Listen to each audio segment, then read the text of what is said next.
Hi. I'm pretty excited. Some of y'all may not know me, so I'll introduce myself a little bit. I'm usually here with my husband. We sit about right over there where my mom is. But he's not here tonight because he works nights, so I wish he could be here, but he's supporting me being here, being at work.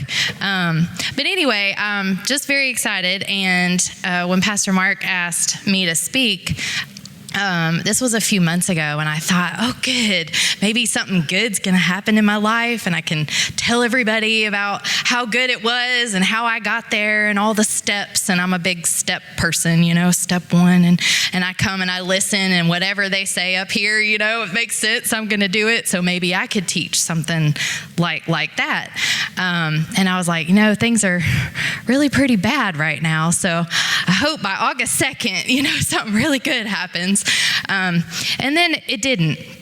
I mean, some good stuff happened, but not, what I'm really wanting. I want to have something big, and here's what I learned, and here's how wonderful everything is. And it didn't really turn out how I wanted, but that's kind of normal, I guess, par for the course. So I thought maybe what I'm really supposed to share is just where I'm at in my journey. I started thinking, what have I learned? I've learned a lot about God in my life, and years ago, what's something that I learned? And nothing. I know I've learned something, and it's really cool. Ugh. And so that went on for a few weeks, and then I was just like, what really matters, and I think what's really relevant, is what I'm going through now. Maybe what I'm going through relates to something you're going through. So I thought, that's just what I'll do. I'm kind of in the middle of the story. I don't have the end to everything. So just know that some things I'm going to talk about, I don't know the end, but there will be an end. And maybe next time I get up here, I can share about that.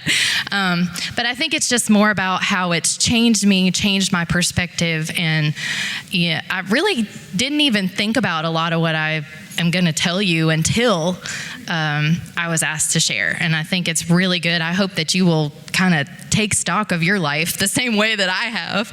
Even if you're not sharing up here, there's other people that need to hear your story. So this is my story. And this is kind of where I was a few months ago. I wanted to show up in my nice, clean uniform. I always want to teach from a stance of strength, success, and victory. And I started thinking about that. Why am I so fixated on that? I like the victory. It's a fun story. And the underdog overcame. There we go. That's the word I'm looking for. But it's not always like that when you're up here. And so I started thinking about, there's not really ever any victory. Like, I want that victory, but I'm in the challenge part. I'm in the threat part. And there's no like crown or reward without that. Sorry, I cry when I get really passionate. So that's why I got a tissue up here somewhere. But I started thinking about like crowns, and the crown that we get at the end and that sort of thing. And I like sparkle, and I really want some sparkle on my crown. And so I was just thinking about, not everybody gets a crown, right? And then I had that thought, and I was like, wait, is that true? Is that really true? So I started looking, and I found a few verses that I think confirm that. But if you remain faithful, even when facing death, I will give you the crown of life. And so it says, if you remain faithful. Thanks. I will give you the crown of life. Okay. That was interesting. Here's another one. I'm coming soon. Hold on to what you have so that no one will take away your crown. Okay, so I could have one and somebody could take it away. Well, I definitely don't want that. Here's another one, and there's probably more, but God blesses those who patiently endure testing and temptation. Afterward, they will receive the crown of life that God has promised to those who love him. And so 3 instances where it's like, okay, you're not just given a crown. And I think it's not even super exciting. Like, if you get a reward for something you didn't really do, it's just not really anything you share or talk about, and it's not really anything people applaud unless, you're British and own a TV show. But it just like there's no glory in that, to use that really Christian or religious term. It's just very, if you're handed something, nobody really cares or talks about it. I think you get that. And so that's kind of where I come back to. There's no victory without a challenge or a threat. So if I'm dealing with all of these things, there's victory somewhere, right? Okay.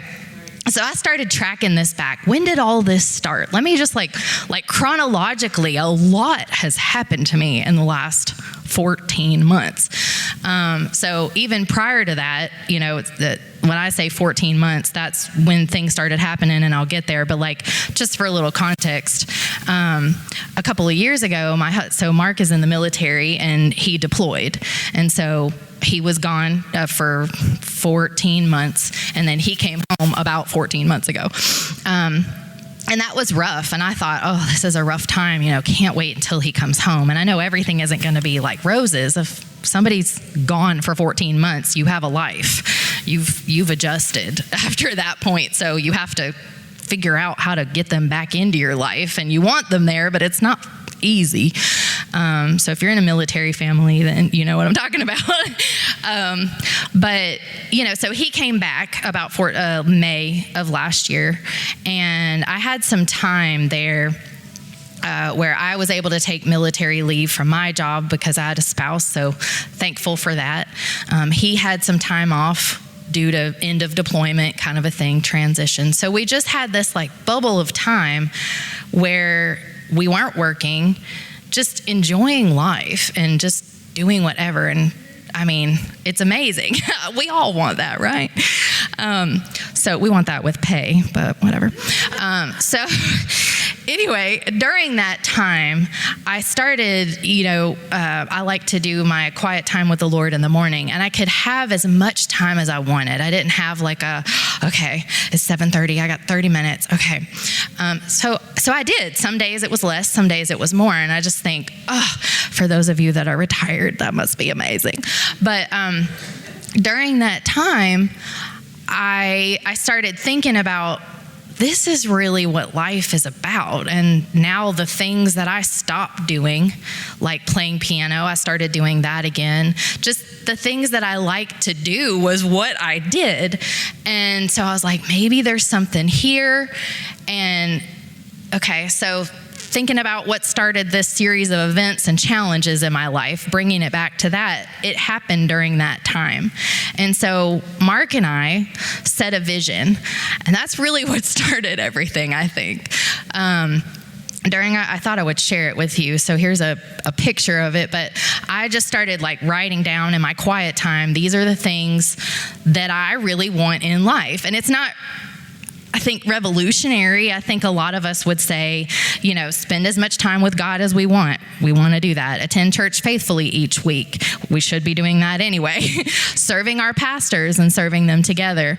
But over on the family side, supporting a home-centric, family-centered lifestyle.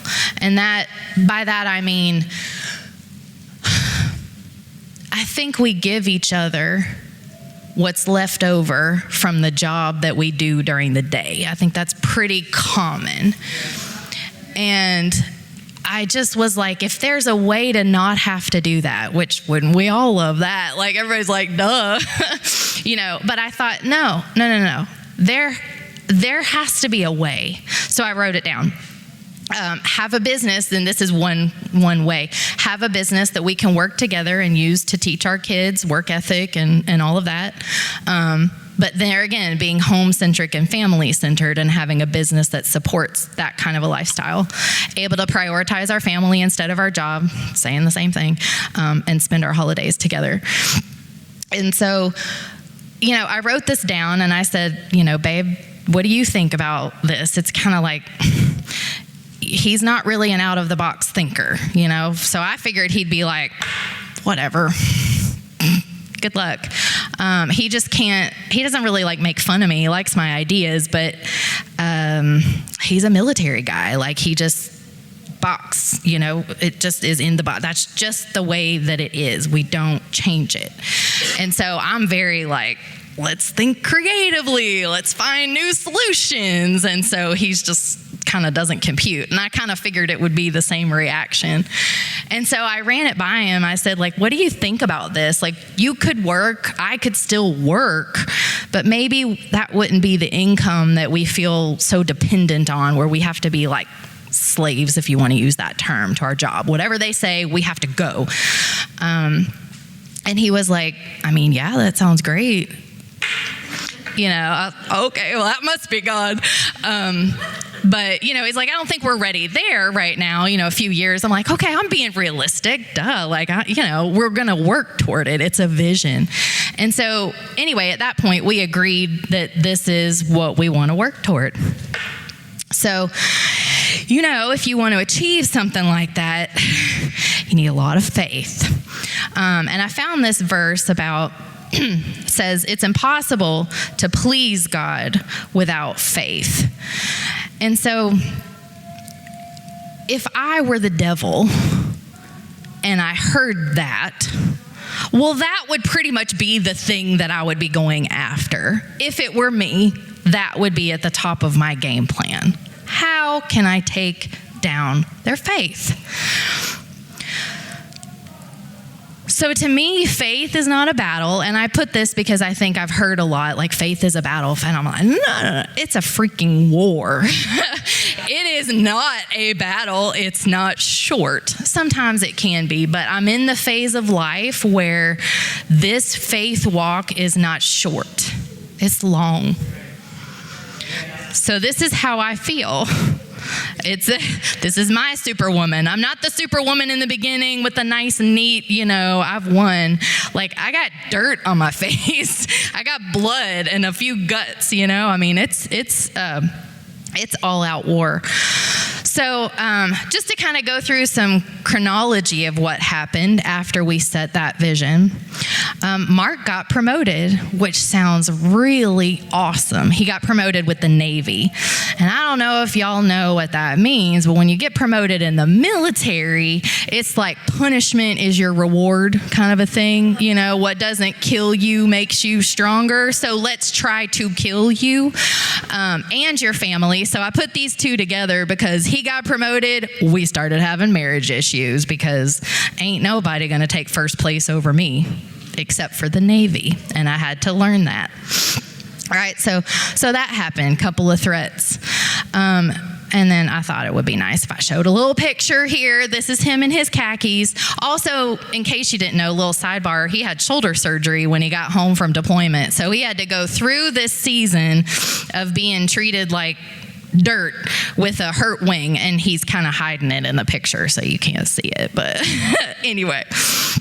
And then right after that, so 2 days after this, so he gets promoted, we start having problems.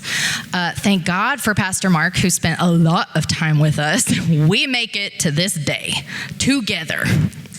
And I might be faking the smile, but I was smiling. 2 days later, I get laid off from my job. And this is, somebody else here has probably been laid off because this has been happening, right? Like, this is not a new thing. I think everybody here probably has your own list of, this is what's happened to me over the past year. So I'm just sharing mine. Meanwhile, we had decided he's back from deployment. We knew we had issues having kids before he left, but we just didn't really have time to do anything about it. We found out there was some issues. He left, and then, obviously I'm not getting pregnant while he's gone. So infertility, we go back to fertility specialists, and we start fertility treatments while I'm not working. We're not sure how we're going to pay for it. We just know we need to do it. And funny thing, the job that I got laid off from actually covered fertility treatment. So right before we started them, I lost that job. So I also lost all of it's thousands of dollars, right? So I'm just like seeing stars at this point. We complete some of the treatments and they don't work. So that's not fun. That's real. This is not a battle. This is war.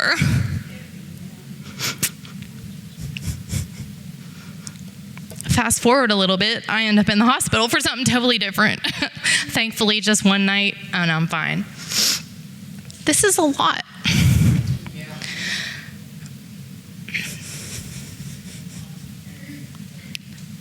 Then I started thinking about, wait a second, this isn't the full list. There's more. Mark goes back to work. So he had been on disability from his shoulder. I think I forgot to mention that. But he had not been working, and then I got laid off. So we were not working together. He starts back to work. Okay, that's good. He's healing. I get a job. I got a job that paid 25% more than I was making at the job I got laid off of. Then we had been wanting to do this. We bought a condo, which I think your wife helped us with. I'd been wanting to do some short-term rental for a while, and I hadn't done it. And God sent some people into our lives to show us how to do it. And so I wasn't working. We had time to shop. Afraid to spend any money, but we had lots of time to shop. So we did. We identified one, and the week before we were supposed to close, I started my new job. And the reason that's important is because the mortgage company will call your employer the day of the loan, and if you do not have a job, you do not close. So that was pretty important. This one's pretty important. I've always had a dream, of owning my own business, full-on business, not like a side hustle, but like a business. And we got the call in the middle of condo renovations. Hey, we got a location for your glamping sites. Y'all better be ready. I was just like, what the heck? I just started a job. I got a condo. Now we got to launch this business. Like, what? But we did. We just launched a month ago. And so meanwhile, all of these threats are happening. I make this other list over here of all of my dreams coming true. What? Like, wow. On top of that, our marriage got stronger. So we made it through that horrible time, right? Then we got laid off and we spent time together. That was amazing because then it was like, okay, we'd been fighting. Now we need each other. And it's amazing how that'll drive you together, right? But we did. And so, we just enjoyed life together there for about a month or so while neither one of us was working. And so our marriage bond got stronger, and I started thinking about all the things. Like, I used to have anxiety about, I like to plan for the future, and if I just see something not going right, which Mark will be the catalyst of a lot of times because he doesn't follow my little plan, I get anxiety about that. And when we first got married, I used to have a lot of anxiety about what if we have kids and this is still going on, and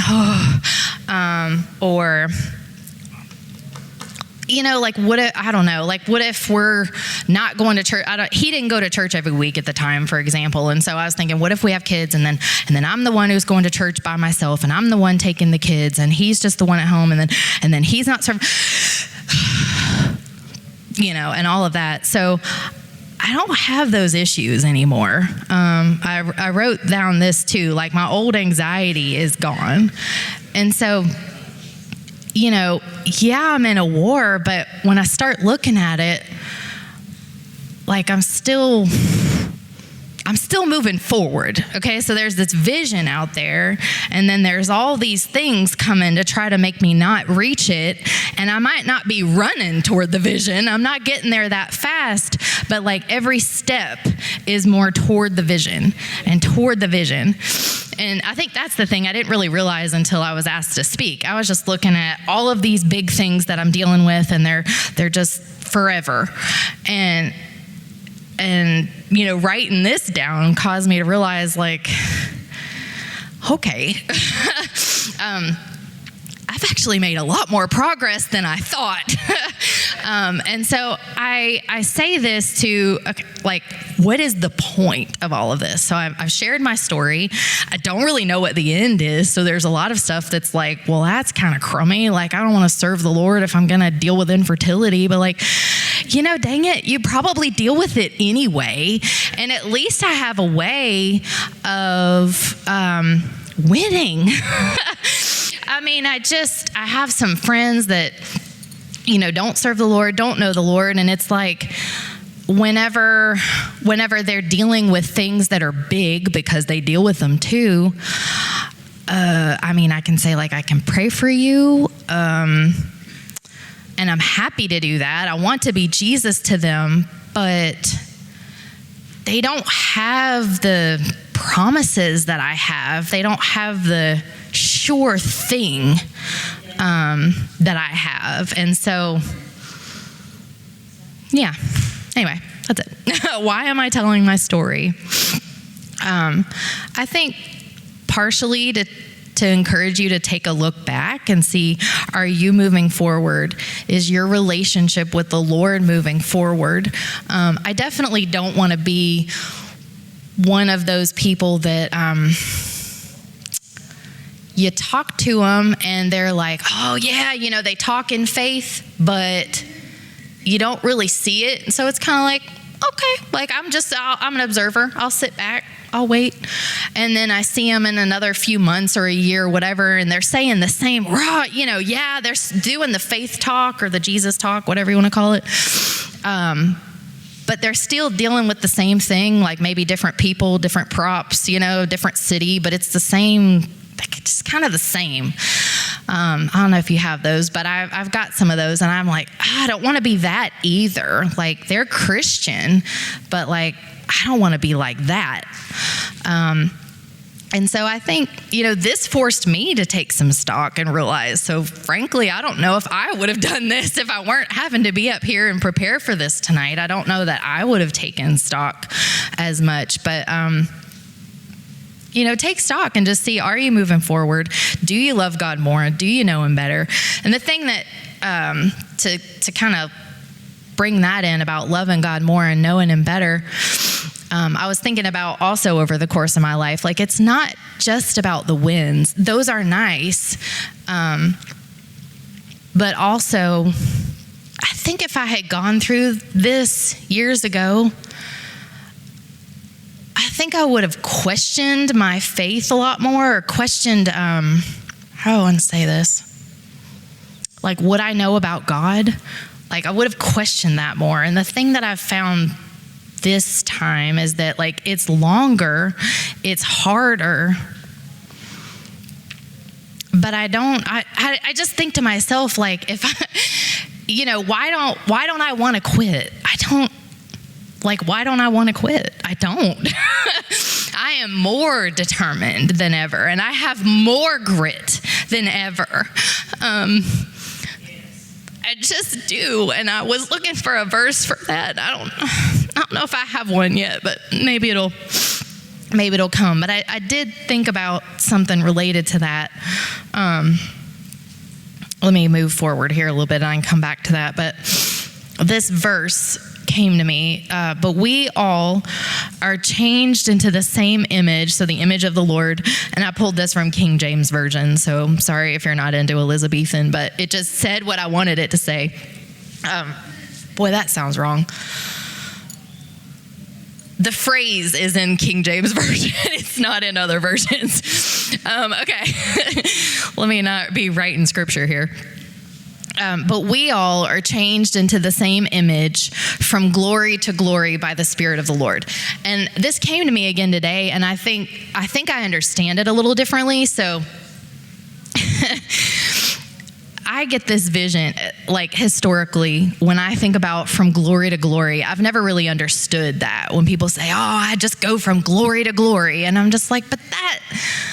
like, then why is my life so hard? Like, what am I doing wrong? Because I feel like I'm, like, the parts in between the glory is where I'm always at.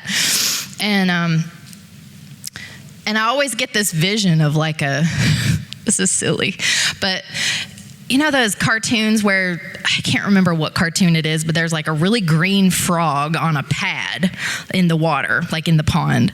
I don't know what cartoon it is, but they jump from pad to pad like the bullfrogs. And I've always thought that's what comes into my mind. That's so dumb. But that's what comes into my mind when I think from glory to glory. Like I'm just supposed to leap from pad to pad to pad. And it's just always nice and green and lush and whatever. And I realized that, let me see if I can tie this together. From glory to glory, so thinking about that, like glory means honor. I kind of am associating it for purposes of this discussion with victory. Praise, honor, glory. So from victory to victory. But we've already said you can't achieve a victory without a challenge or a threat. So I am actually going from victory to victory to victory because I have challenge, overcome to victory, overcome to the next one, overcome to the next one. And this verse, I don't know if that's a revelation to you, but it was to me. Oh, Esther.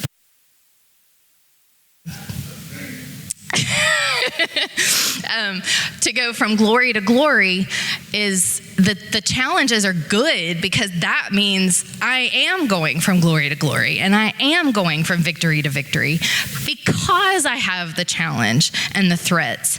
And they're all temporary, like nothing is forever.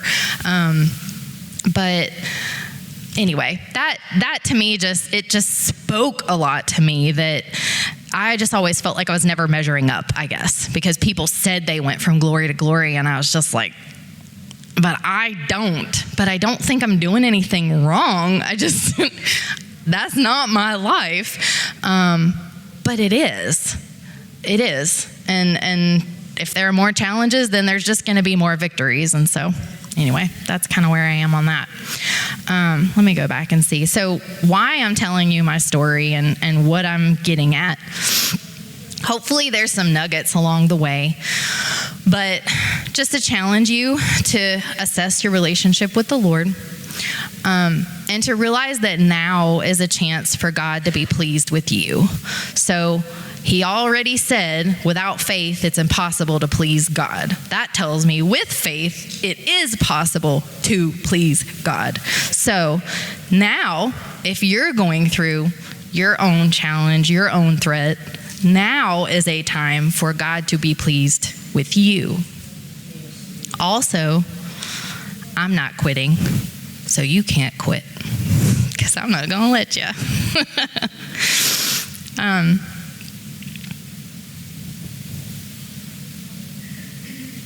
think that's pretty much it. I do have a few other scriptures, and so I'll give them to you. This one meant a lot to me. I pulled this from the Message Bible. It says, I will always show you where to go. I'll give you a full life in the emptiest of places.